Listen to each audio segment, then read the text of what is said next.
Fierce fighting continues to rage in the flare-up of a decades-old conflict in the Caucasus region of southeastern Europe. Reports claim that dozens have been killed in a mountainous region known as Nagorno Karabakh, recognized as part of Azerbaijan but controlled by ethnic Armenians since open war ended there in 1994.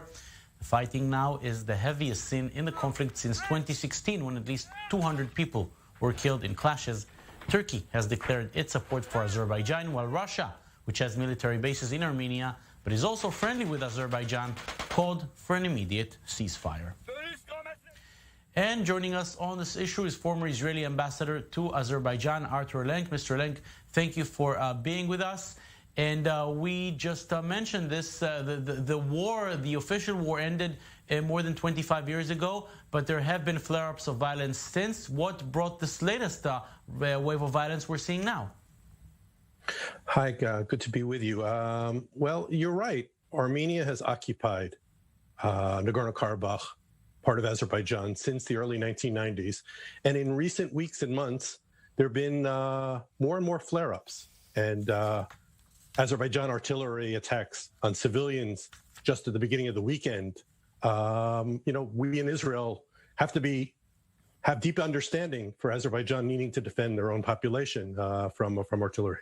But the Armenians will claim that this is an area, yes, an enclave within Azerbaijan, but with a mostly Armenian population who want to be part of Armenia. Is there a point to that claim?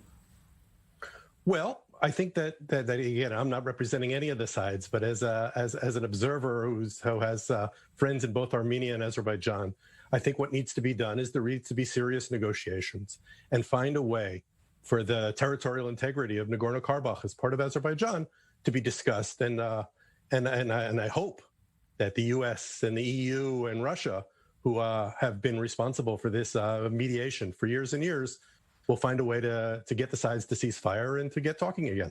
Is there any chance of the two sides finding some kind of an accord without foreign intervention? Because we're already hearing Russia's intervening.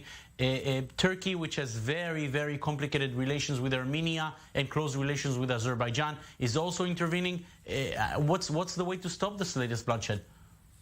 Well, I spoke to people in the region earlier today, and the Azerbaijanis say that negotiations have to start, and that Armenians' tactics, from their perspective, of trying to have tit for tat and not negotiate and just drag things along, has lasted for 25 years. And it's their territory. They see it as occupied and want to find a way to dialogue and to get their territory back.